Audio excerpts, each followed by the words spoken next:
Michelina, thank you so much.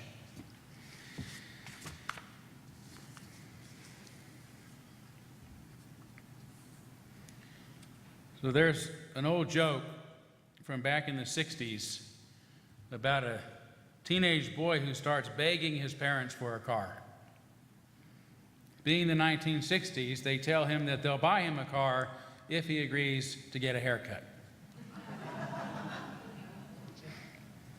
But what's wrong with long hair, man? He argues. Lots of people have long hair. Even Jesus had long hair. That may be true, as parents say, but Jesus also walked everywhere he went.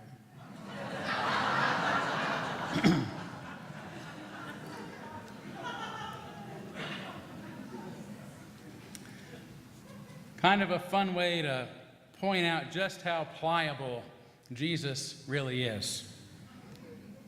It's impossible to know much about who he really was or if he really was, which means that we can turn him into just about anyone we want, most usually into someone just like us, even into a long-haired hippie looking for a set of wheels. Albert Schweitzer once said that there is no historical task which reveals one's true self more than the writing of a life of Jesus. Or as theologian Frederick Buechner puts it, all theology is at heart autobiography. In other words, when we write about our gods, we are unconsciously really just writing about ourselves, about our beliefs, desires, and values. Or as the philosopher Voltaire simply put it, if God has made us in his image, we have returned the favor. Just think about all those blue-eyed, blonde-headed actors like Max von Sydow, Jeffrey Hunter, and Ted Neely that Hollywood has cast in the roles of Jesus. Likewise, John Dominic Crossan, a member of the Jesus Seminar who has written numerous scholarly books about the historical Jesus, portrays him as a nonviolent revolutionary raised in poverty, just as he was himself raised in poverty during Revolution in Ireland.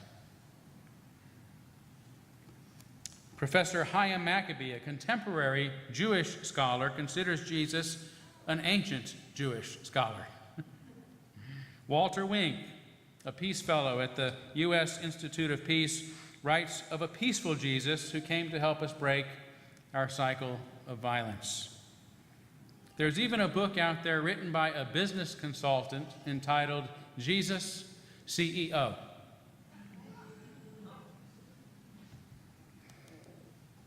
Despite knowing all of this is so, it is in great earnest that I'd like to make the claim today that Jesus was a Unitarian Universalist.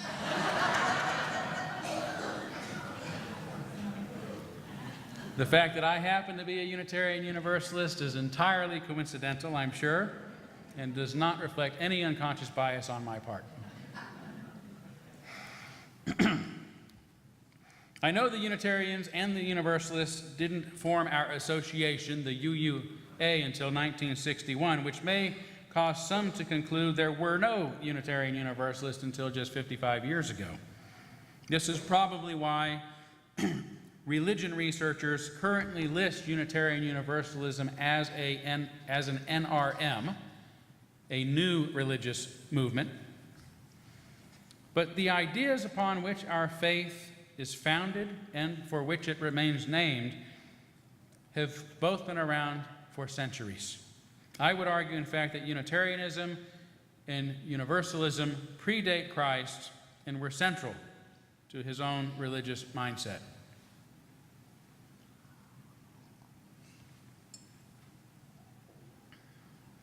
For if the Christ of faith has any basis in a historical figure named Jesus, then among the few things that we can be almost certain of about this figure is that he was Jewish. A small number of the stories about him and teachings attributed to him may be rooted in some historical truth, although most is surely fiction. But again, if there really was a man named Jesus, then given the origins of these gospel stories, he was almost certainly a Jewish man. Whether he was a rabbi, a poor carpenter, a zealot, as some have argued, cannot be known. But the relatively secure fact that he must have been Jewish tells us one thing: he also must have been Unitarian. I'll explain in a minute. It is true that archaeologists have unearthed thousands of fertility idols in the ruins of ancient Jewish homes, suggesting they weren't all as monotheistic as the ancient Hebrew scriptures would have us believe. But by and large, the Hebrews emphasized devotion and loyalty to just one supreme deity, Yahweh. This didn't mean that they didn't believe in other gods. They just thought that theirs was best and mightiest. Interestingly, it wasn't the Hebrews who actually invented monotheism or monotheistic religion, but their sworn adversaries, the Egyptians. When around 1350 BCE, the Pharaoh at the time, declared that Aten was the supreme deity within the Egyptian pantheon and made it illegal for his people to worship any other gods. As one of the ancient hymns to Aten declares, "O thou only God, there is no other God than thou." After the Pharaoh's death, however, the people soon returned to their polytheistic beliefs. It was because of this episode, however, that Sigmund Freud actually claimed that Moses was an Egyptian who preferred monotheism to polytheism, a belief that he tried to instill in those who followed him into the wilderness. Whether Freud was right about Moses or not, he makes a really good argument if you get a chance to read that book, Moses and Monotheism. We do know that monotheism has been around since long before Jesus, and that by the time he was born, the Hebrews, who had come to be called Jews because they lived in the land of Judea, were part of a monotheistic culture, meaning they believed in just one God. In other words, they held a Unitarian theology. Jews have a Unitarian theology.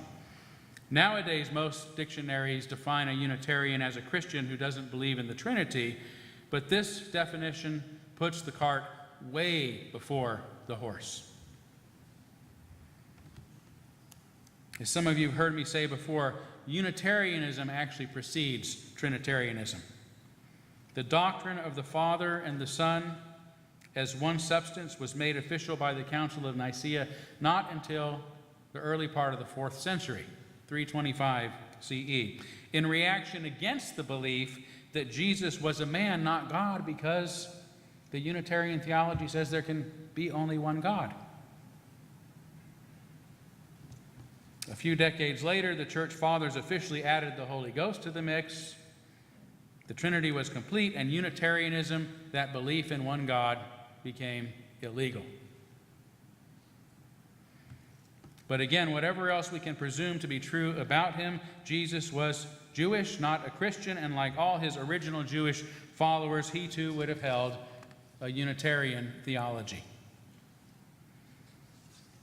Universalism, originally the unconditional love of God, was also an idea that had been introduced to Jewish culture centuries before Jesus.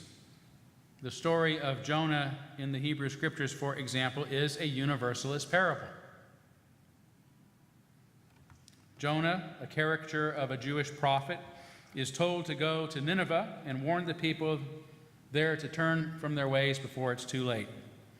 But Jonah is prejudiced against the Ninevites, who aren't Jewish, and would rather see them destroyed.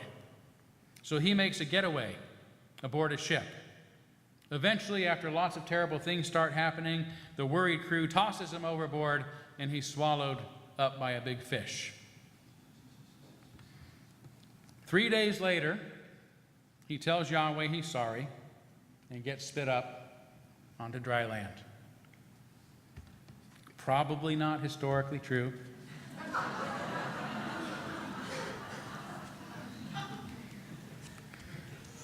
He then goes to Nineveh and convinces its inhabitants to turn over a new leaf. This is exactly what I knew was going to happen, he grumbles. That's why I tried to run away. I knew your compassion and love would get the best of you, and you would end up sparing these damn people. God, I wish I was dead. Now it happens that Jonah is enjoying the shade of a broadleaf plant until a worm chews on it and it causes it to wither. Angry and tormented by the tremendous heat, Jonah again says, God, I wish I was dead. Are you really that angry about a plant? Yahweh says. You bet I am, Jonah says. Would somebody please just shoot me? So you're concerned about a plant that springs up and dies overnight, Yahweh says, but I'm not supposed to care for 120,000 people? Not to mention all the animals living in this city?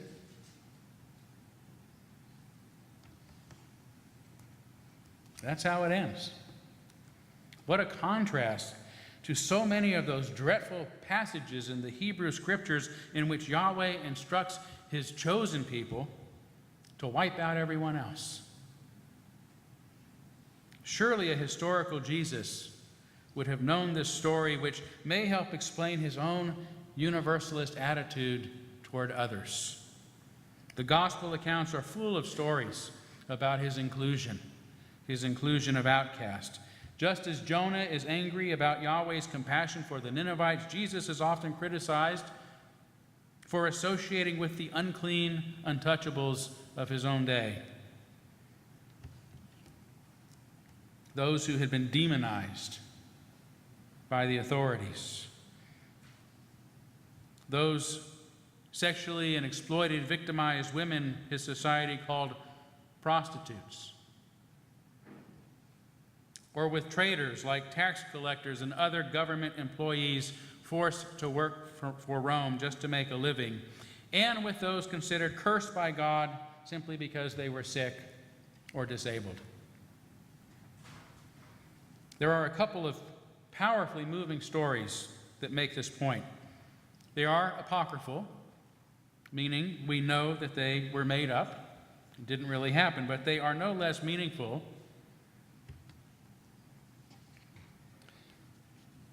even if they didn't happen. They're both found in the Gospel of John, written near the start of the 2nd century, long after Jesus' death, and a lot of legends grew up around him. The first is about a sexually exploited woman who is accused of adultery and is about to be stoned to death by a mob because that's what the good book says is supposed to happen. Of course, there's no mention of the man she's supposed to have committed adultery with. You guys know this story, I'm sure. Jesus said, "Let whoever is without sin cast the first stone." Then he sees one rock whiz by and he says, "Mom."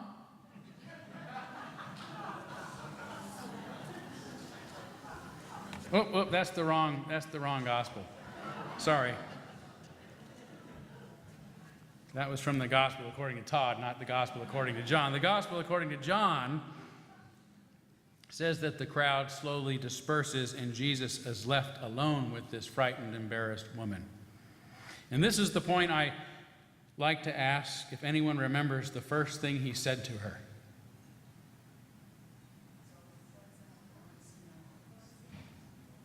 Go and sin no more. That's the most common answer. But it's not right.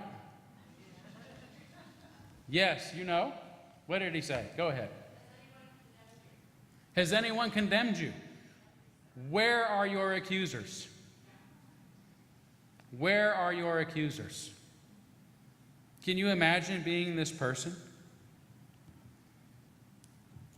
Ashamed, embarrassed, frightened, alone with this holy man, and the first thing he says is, "Who's here to judge you?"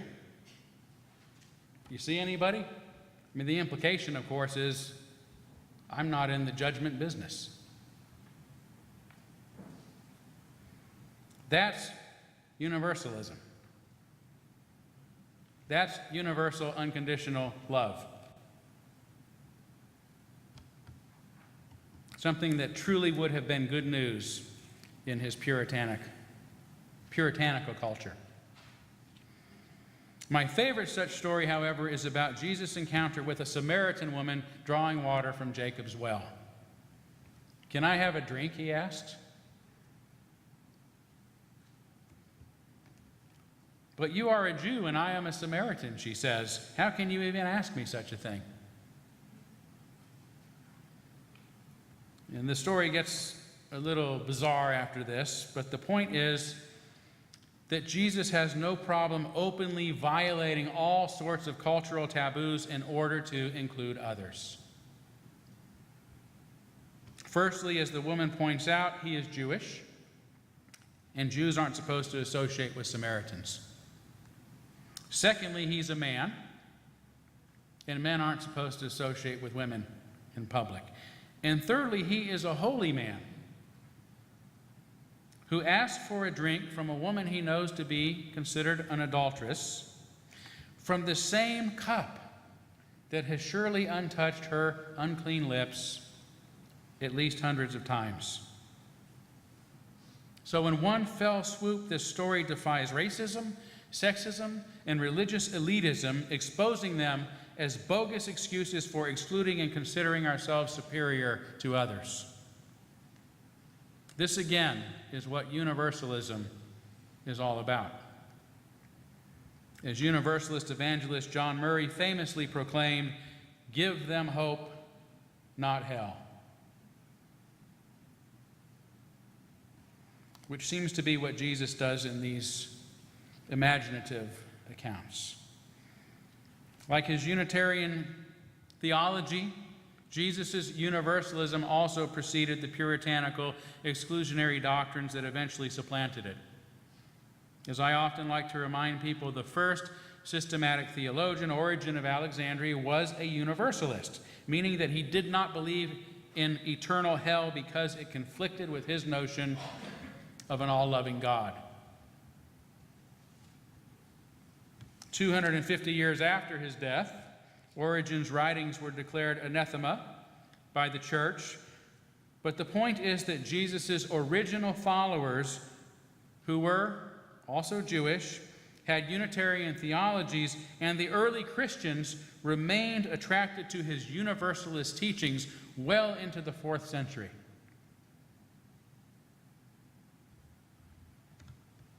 It wasn't until, again, 325 CE that Unitarianism was replaced by Trinitarianism, and nearly 200 years after that, before the church officially embraced eternal damnation. Afterward, these two fundamental tenets of our faith, Unitarianism and Universalism, remained all but forgotten until the 15th century with the invention of the printing press, allowing ordinary people to begin reading the Bible themselves. One of those people, a young Spanish theologian named Michael Servetus, was stunned to discover that there was no mention of the Trinity in it. And he couldn't wait to tell everyone, which got him burned at the stake as a heretic by John Calvin. Calvin, who obviously did not like Unitarians, liked Universalists even less. Calvin, you may recall, is the theologian who came up with the doctrine of predeterminism or predestination, the belief that only a select few have been elected for salvation and everyone else has been chosen for eternal hell. So the heretical doctrine of Universalism, that salvation is for everyone, that everyone is salvageable, that everyone is included in the love of God, also reemerged in the 15th century in reaction against Calvin's elitist theology. Ever since being reawakened, both Unitarianism and Universalism have continued to evolve. Unitarianism, by believing in only God, has thus long emphasized the humanity of Jesus, right? That was the whole argument. Jesus had to have been a man because there's only one God. Which explains why humanism naturally originated from Unitarianism, because we've always stressed the humanity of Jesus and the humanitarian teachings that he promoted. And why nearly half the signers of the Humanist Manifesto were also Unitarian ministers, including, of course, the founder of religious humanism, John Dietrich, who was the minister of this church between 1911 and 1916 when he first began calling himself a humanist.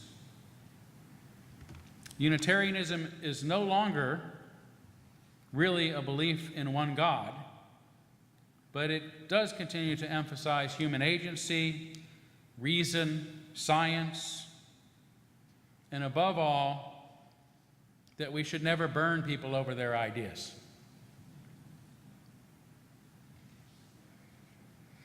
Universalism, likewise, has evolved over the centuries. It began as a disbelief in eternal hell, in the belief, that is, that all souls will eventually be released from the torment of hell.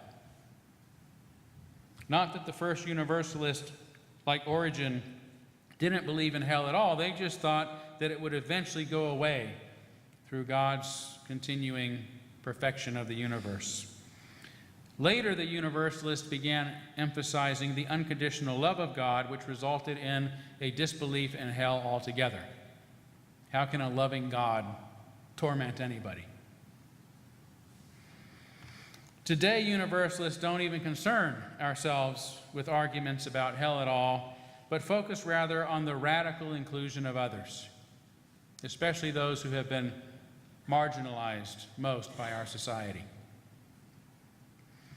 Today, in the broadest sense, Unitarianism simply means one, and Universalism means all. So that is the elevator speech that you've been looking for. Unitarian Universalists are kind of like the Three Musketeers, right? All for one and one for all.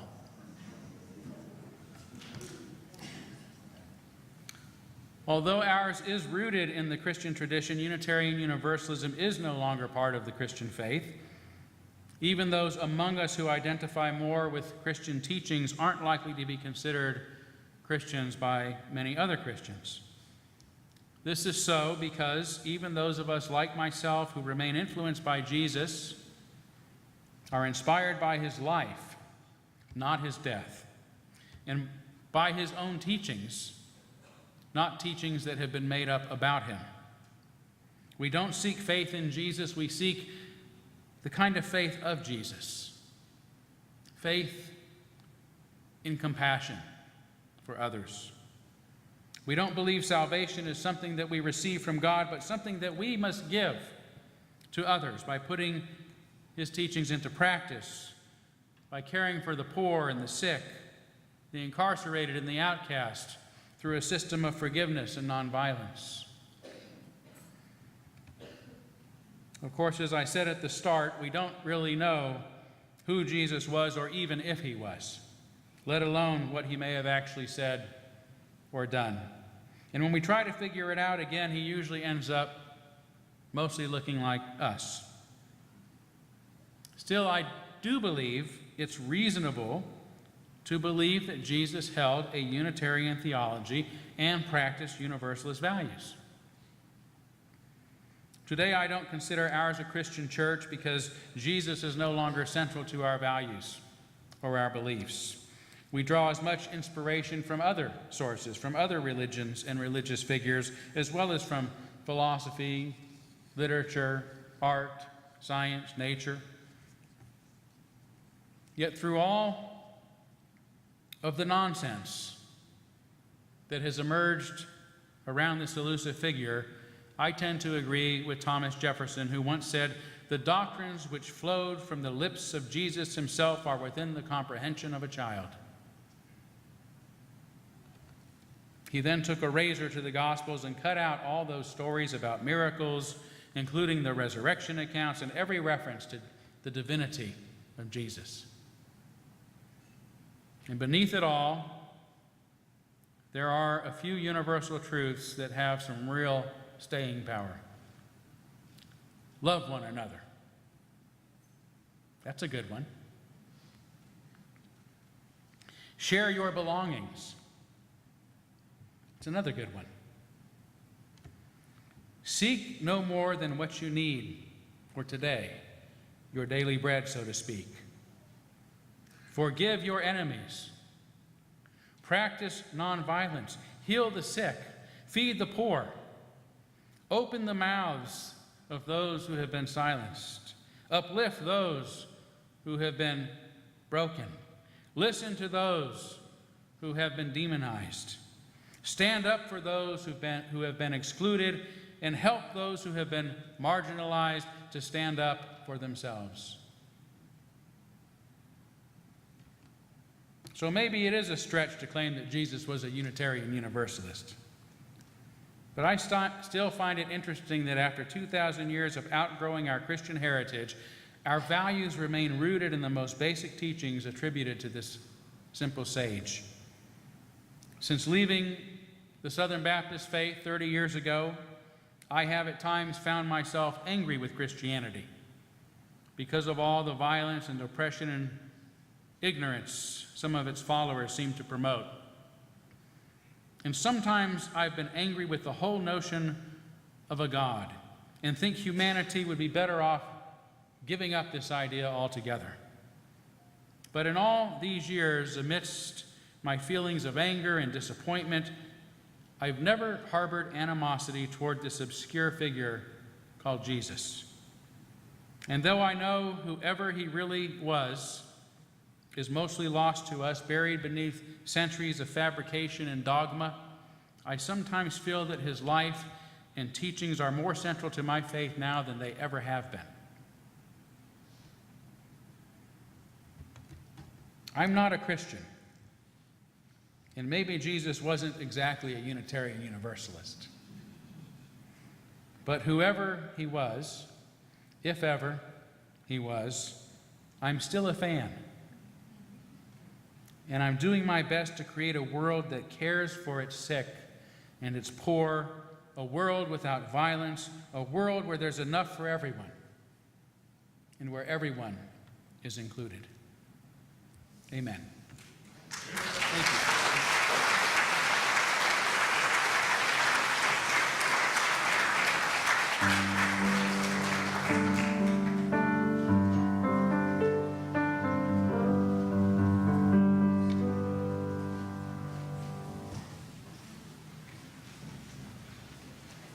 So let's sing about some of those values.